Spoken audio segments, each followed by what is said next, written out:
Александр Габриэль известен нам как производитель коньяков Ferrand, а также рома Plantation.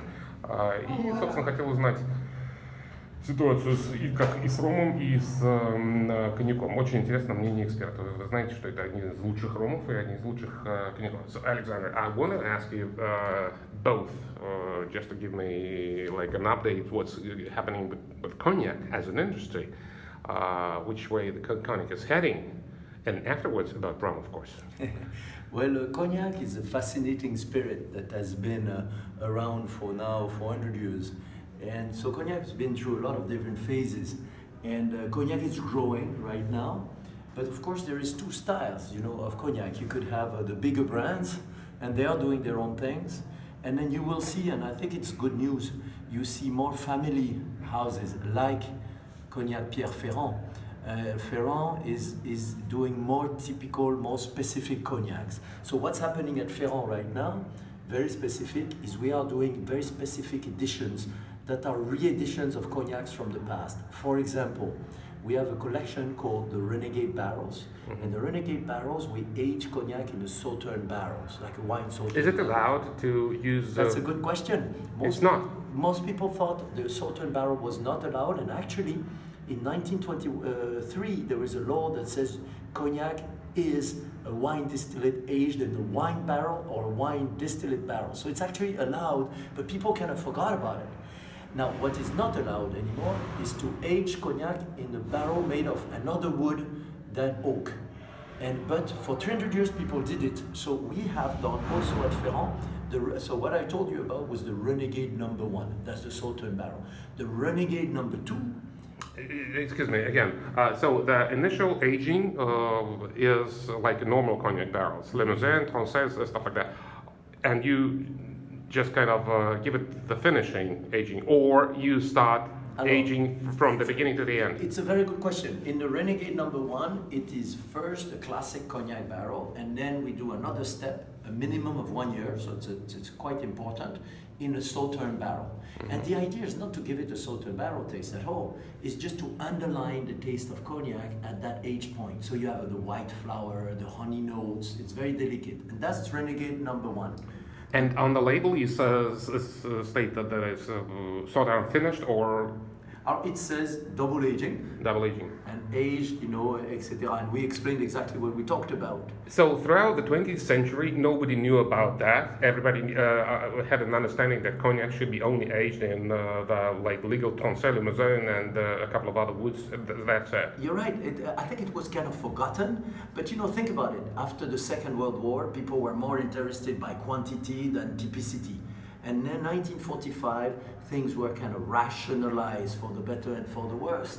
And now, you're little crazy guys like us or crazy guys like you who are interested to revisit the history and heritage of spirits, cognac.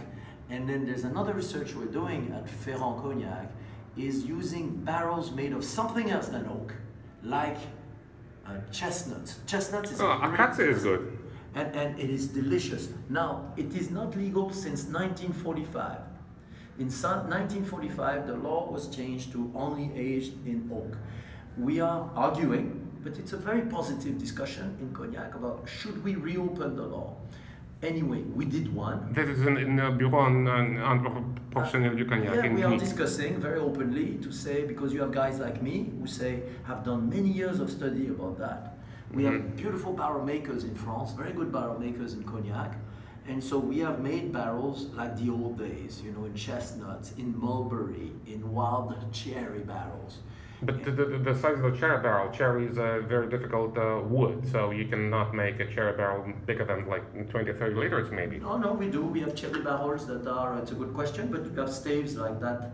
And very thick. Yeah, and then but still, you're right size, and we do about 220 liters. 220 for a cherry? Yeah, for a cherry, from a cherry that makes the cherry, and it's delicious.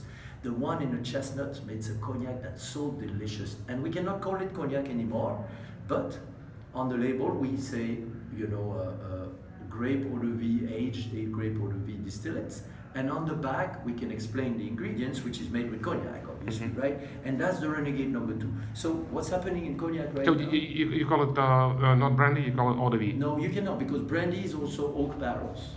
And this could change. Oh, okay. But for us, we wanted to revisit the history of Cognac. And that was is happening in Cognac, and I think it's fascinating. And it's funny because I thought maybe we were going to have to drink every bottle because it's a crazy thing from the past.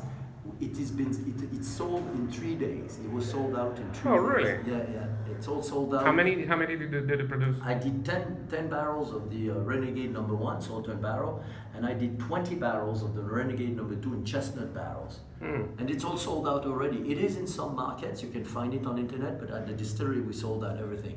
We kept a little bit for ourselves to drink because it tastes very good. Oh, interesting.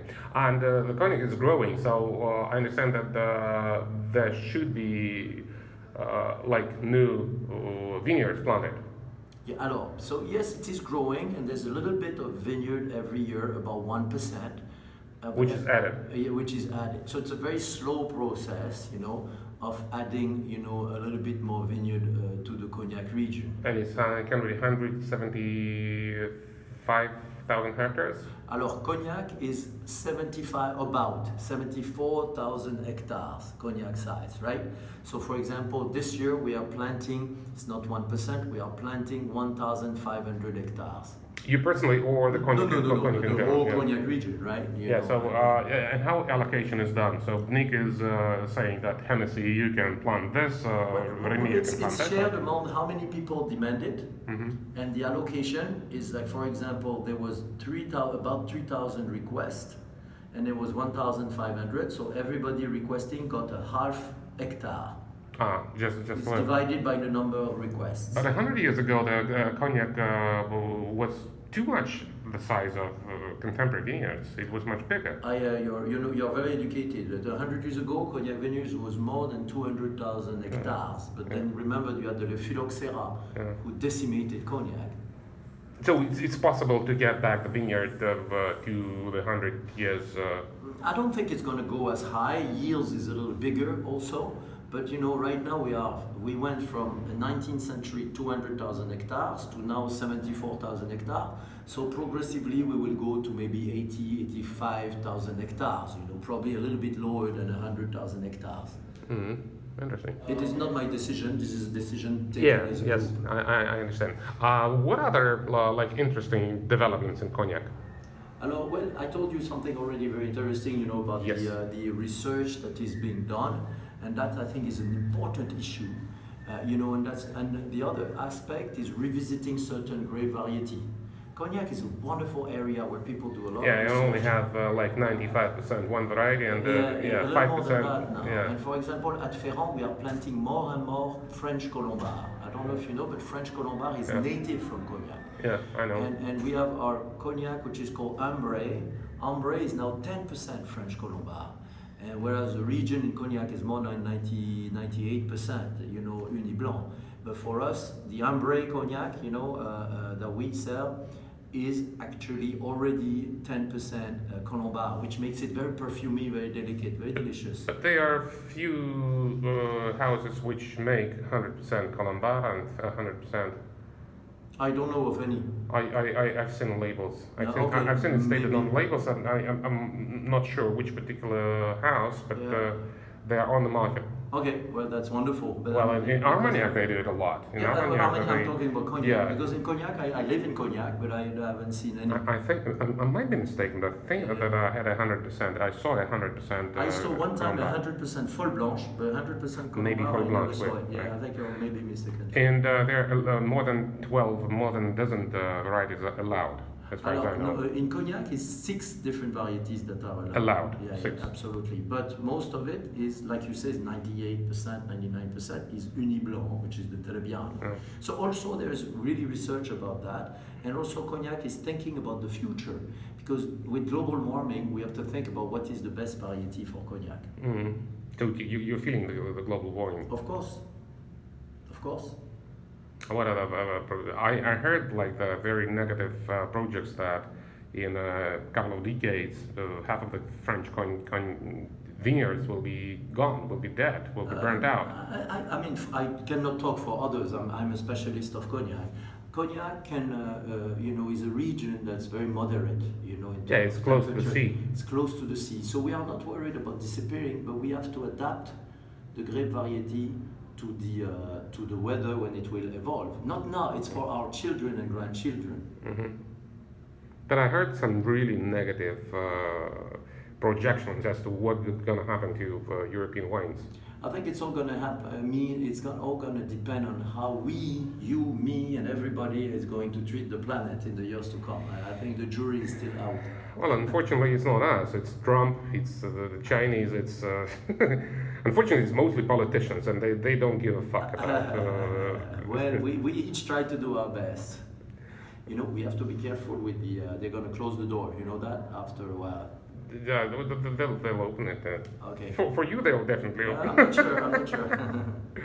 Okay, and could you now talk about rum? Okay, rum. Well, I'll just have to explain that Ferrand, the House of Ferrand, is also the most innovative, the most interesting rum producer, because this is the only house which has rums from all over the world aged in France and Cognac. And you also own co-owner of 3 distilleries, right? It is true, you know very well. Plantation rum is famous for double aging. So first it is distilled and aged in the Caribbean, then it is brought to France and it is aged further in a cognac barrel, Ferrand barrel, right? We are cognac producers. So Plantation, we have cherry-picked the best barrels from Barbados, from Jamaica, from Trinidad, from St. Lucia. Recently, a little secret, from Fiji, from my friend. Fiji? Yeah, Liam Costello. What about Philippines, India? Philippines we don't do, India we don't do. I have some stock, but Australia? we don't sell. Australia I don't sell. I don't have stock. Mauritius, all the French colonies? I did Mauritius 1 edition, but mostly the Caribbeans. Fiji is, because I know very well this distiller in Fiji, Liam Costello, is a good friend, a very talented distiller, and we made a partnership together. Also at Plantation we own West Indes Rum distillery in Barbados. So we made an investment there, so we can control the quality of the rum that we purchase from there. I've been down there at Doorly and Mount Gay. Okay, next time you need to come and see us. Yeah, unfortunately I didn't think about it. Yeah, don't worry about it. And then also we own a third of Long Pond Distillery, as you know, who had a fire 2 days ago, which is sad news. And also we own a third of National Rum of Jamaica, thus owning part of Clarendon Distillery also, which is Monimus Clarendon. How many distilleries are there in Jamaica? Now 6. 6. So you're co-owner of 2 of them. Exactly, which I feel very honored about, because I'm a farmer from Cognac. I live in the vineyards. We make this beautiful rum, Plantation, and Plantation is refined in Cognac barrels. There's beautiful rums out there, but we really wanted to make a rum that would be very unique that way. Interesting. So rum is the category in global spirits which is the most misunderstood. There's no regulation. Everybody's doing their own thing. Everybody's. What do you think will happen to rum in the next couple of years? Will it still remain the same totally unregulated category? Well, it's actually, I'm going to challenge you here. It is not unregulated. There's different regulations for different countries, and some countries have no regulation. For that, you are right. But if you talk, let's say, rum of the CARICOM is the Caribbean community. So Barbados, Jamaica, Trinidad, St. Lucia, Guyana, Belize. It's the Caribbean community. So Puerto Rico is not there? No, Puerto Rico. The bigger Antilles are not there? No, it's the smaller Antilles, and that is called CARICOM. The rules of CARICOM are very strict. The origin is where the rum is fermented and distilled. The age on the bottle has to be what it is. In all the countries? In all these CARICOM countries. And these rules have been going on for a long time. So when you think about rum, it's like thinking about whiskey. Don't compare rum and Scotch whiskey. Compare rum and whiskies. So Scotch whiskey is very regulated. CARICOM rum is very regulated. Now, is all whiskey being regulated? You have Mekong whiskey from Thailand. Well, this is not whiskey. This is a sugar cane. This is more of a rum. It is not a grain product. But it is not a rum. Well, it's called. It says whiskey. It says whiskey, but in the end, it's a rum because it's a sugar cane product, like Indian whiskey. It is not rum because rum has to be a certain weight. It should be distilled at a minimum of 96, maximum maximum of 96%. It doesn't qualify for this, and it is sold as whiskey. And you have a whiskey made in India that is made with the cane, but also made with grain. And you have 2% is made with grain. That is true. But what I'm trying to say is that if you look at the larger brand that says whiskey on the label, it's actually an Indian brand, and it is not regulated. Yeah, but so this is the product that stays in India. They cannot export it as whiskey because it's sugarcane. You can say anything you want. You're saying it's not regulated. Rum is regulated with some countries, and rum is not regulated in other countries. Whiskey is regulated in some countries, and it's not regulated in other countries. So what I think is happening right now is people learning about rum, and this is what happens. You know, so if you look on internet, the CARICOM definition of rum, which is different than the Puerto Rico rum of rum, which is different than the Guatemala rum of rum. When you think about rum, you have to think about rum the same way you're thinking about fine wines. There's many different regulations for different type of wines. Some people are some countries like France or Italy are very regulated, and some countries are not so regulated. And that's the rum is very diverse. So the French that Trois Dômes Amérique are in CARICOM. Alors, this is not CARICOM. This is the French islands are French territories, and in that case, they belong to the French community. But they also are very regulated. You know, they are regulated stricter than they are regulated like cognac. Yeah, they are, and so that's why you know rum has different ways of regulation, or sometimes no regulation, much like a lot of other spirits. If you look at brandy, you know, has some countries where it's very regulated and some countries that it is not. So you're right, now people are discovering rum, and I think rum is a fascinating spirit. Now most of our rum is from the CARICOM countries, right? So CARICOM again, Barbados, Jamaica, St. Lucia, Trinidad, Belize, Guyana, and so on. And so these are a very small community of countries, but this is where rum was first invented with the word rum, and that's the crib of rum making. And what I love about rum, and what we're trying to do with Plantation, is create and showcase, you know, the terroirs of rum.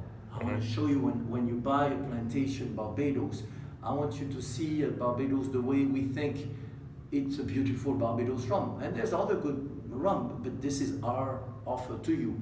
When you buy, you have seen that we have launched the Jamaica Special Dry from Plantation. I wanted to show 100% pot still rum. Do you know that less than 1% of the rum is sold as pot still rum? Yeah. So it's mostly French. Yeah, and then El Dorado probably. The French islands is 100% colon. But it's pure cane. It's you're right. It's colon but cane. Yeah, but it's colon, right? Barbancourt. Yeah, Barbancourt is going toward that, but not yet. And then, but you have some pot in Jamaica, but usually blend with colon. And then you have in Barbados we have the Dorado, they have some pot stills as well.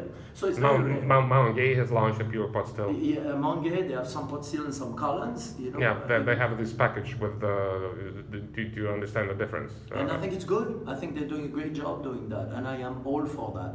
And so what we are, and I support this because the beauty of rum is the possibility to have that. So we thought that would be great to have a Jamaican that's 100% pot still. And there's other good Jamaican rums, but we wanted to be very specific to the terroir of Jamaica. Because I don't know if you're aware of this, but Jamaica was the last country to purchase a colon still. Really? Yeah, the last country. That was the mid-20th century. Mm-hmm. The mid-20th century. The colon was there for more than 100 years. So you probably still have like those old pot stills?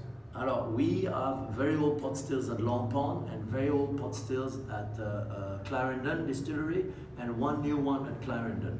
And how old are they? Alors, most of them are 50, 60, one is 80 years old. Mm.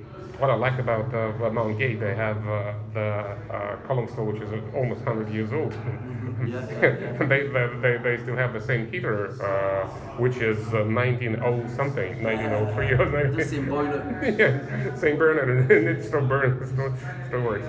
So, what I noticed in Mount Gay in particular, because as far as I understand, it's owned by the French, and particularly, I understand that the French are the most particular people who understand terroirs. They started to experiment with different plantations and different cane strains.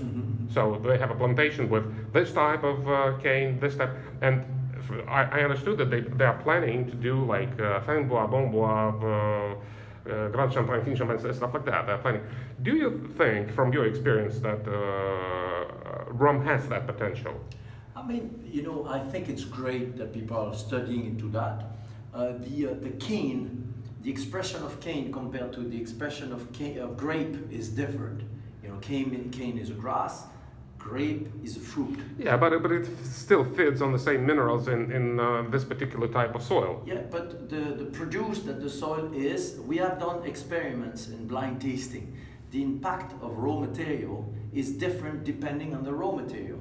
If you play with grapes, if you play with a fruit, for example, if you distill raspberry, the impact of the fruit on your distillate is extremely important. If you distill, grain, the impact is less. Is important, Yeah. but it's less. This is scientific fact. Yeah. And it's cane is somewhere in the middle. So I think it's wonderful that we are doing this. On some islands, you will see more and more experiments being done like that. I am all for it. I think it's a wonderful thing. You will see it also in Jamaica happening. You'll see, there's a lot more to come with that.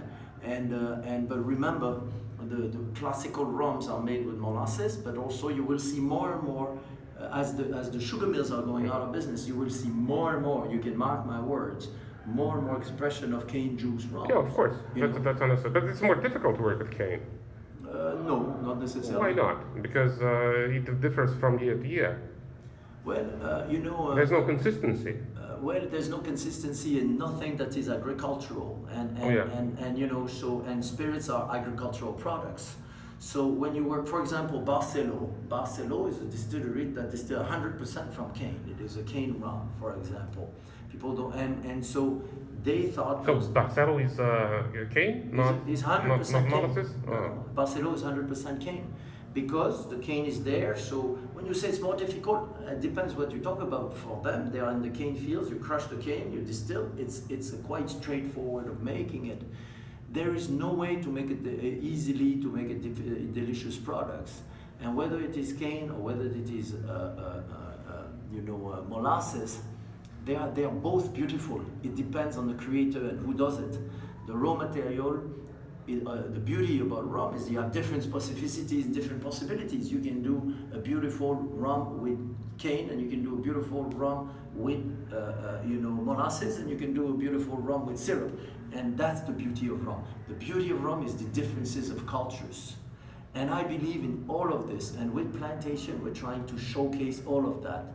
And some people sometimes feel that they have to take side. Oh, the cane is better than, or molasses because it's historical. Rum was historically from molasses is better than cane, or cane is better than molasses. And you know what I say? It depends how you make it. It depends on the talent of the maker.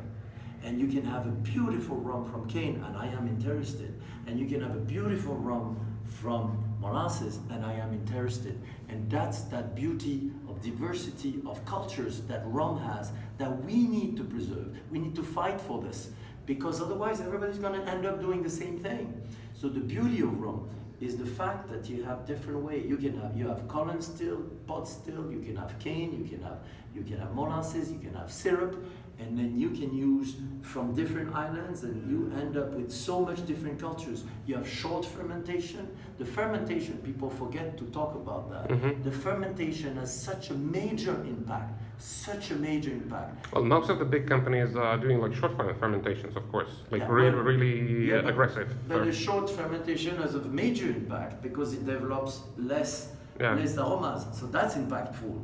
In a negative way, but that's not negative quality-wise, but quantity-wise of taste. Now, Jamaica has a culture of very long fermentation. But they use wild yeast then? Yeah, they use wild yeast, but more importantly, they do what we call bacterial fermentation, where you have a muck pit and you introduce acidity and bacteria to your distiller. Called dunder, right? Alors, dunder is just the vinasse. That's what's left after the distillation. Which is done to control the acidity. Yeah, exactly. So people use, you're right, the dunder into the muck pit to have a level of acidity and to have also nutrients for these bacteria. So that's culture.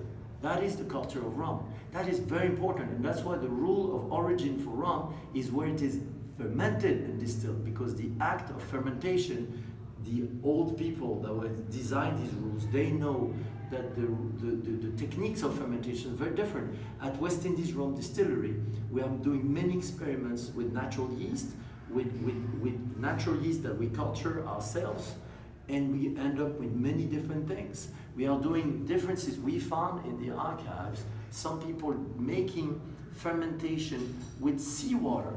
With seawater, absolutely. So the rum would be salty in the end? No, because salt doesn't go through the pot still. It's a good question, by the way.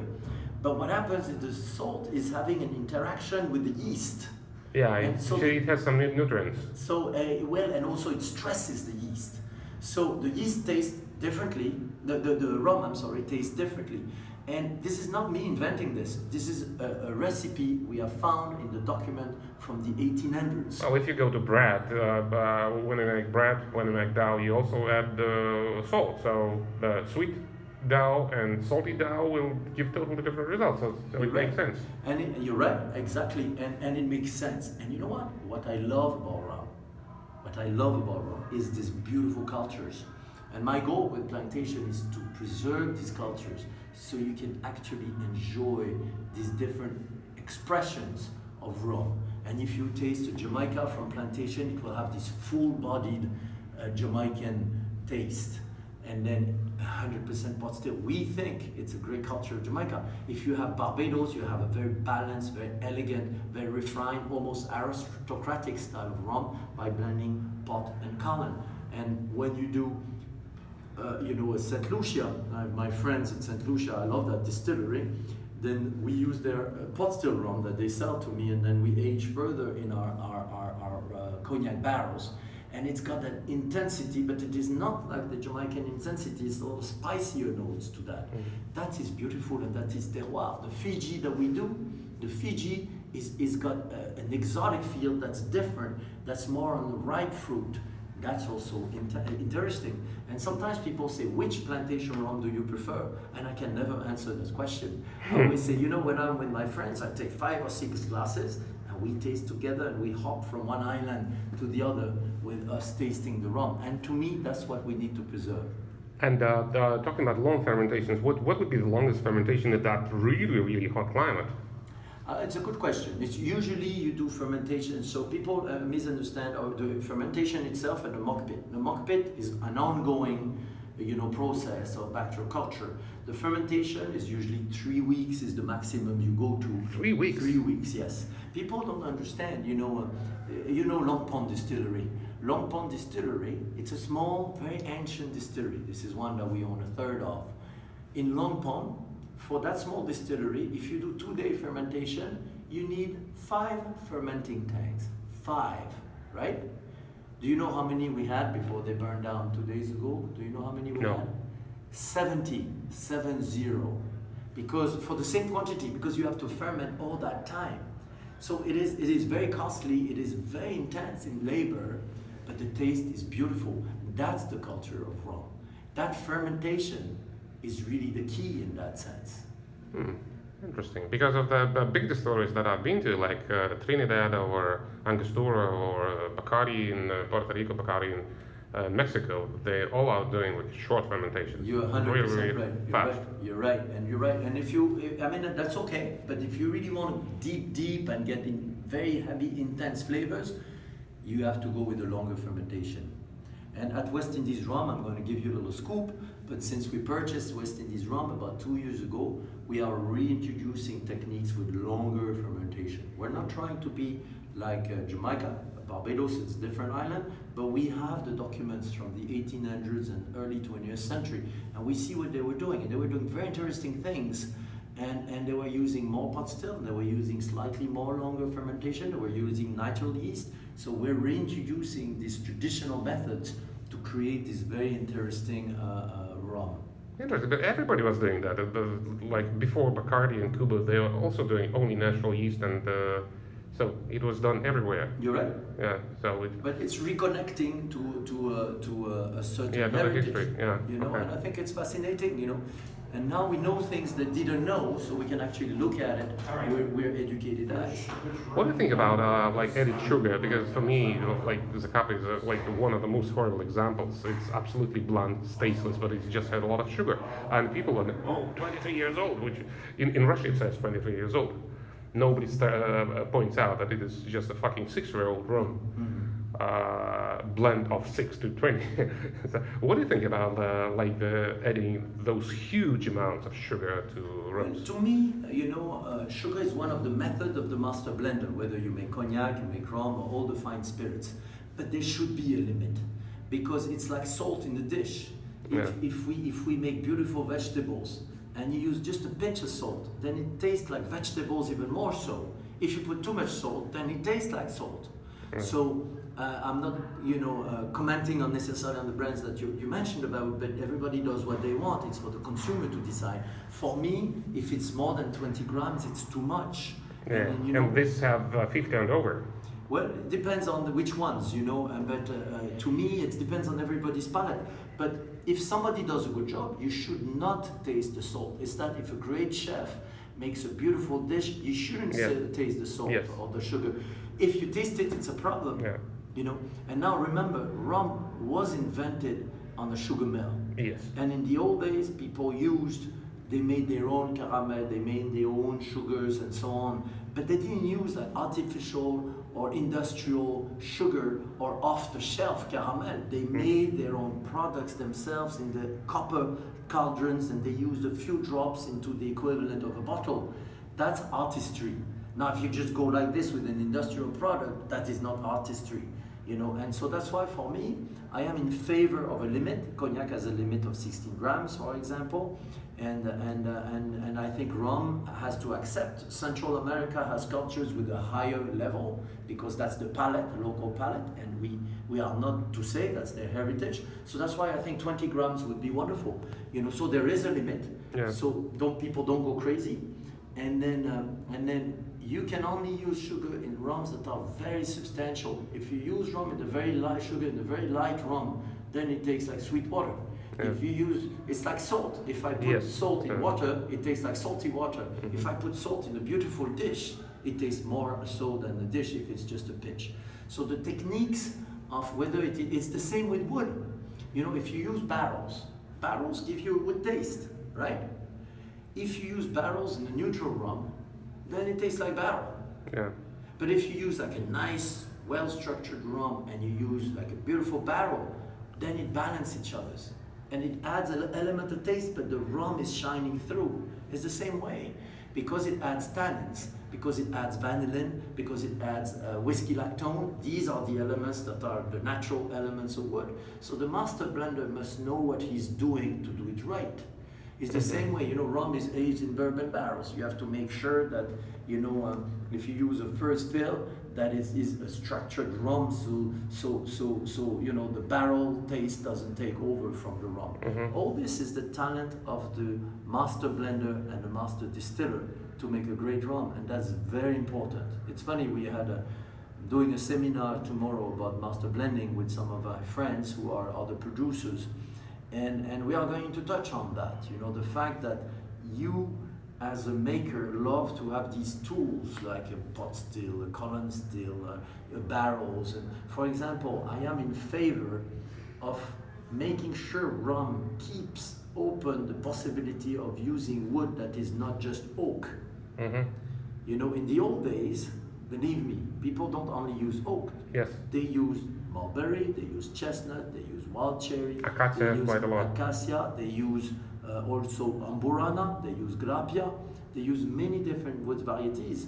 And why should we close it down? Instead, we are studying, and I've been doing this for 15 years, we are studying the ancient old techniques about barrel aging because it's so much fun, it's so interesting to do as a producer, and we find plantations working well because people are very interested to discover these cultures. Interesting.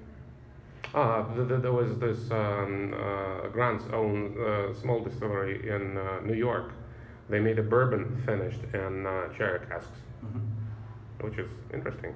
Was cherry the wood or cherry the Cherry the wood. The wood, yeah, The wonderful. wood. That's great. That's They great. have an experiment that you can taste it. It's present. I tasted it here. It's just experimental. They haven't sold it yet. You should come to visit us. You will see at Invite least me. 15 different varieties of wood. 15. 15. Okay. 15. Invite me. I'm Of ready. course, come to see us in Cognac, and because this is where we're the most experimental. Of course, we're very experimental now at West Indies Rum.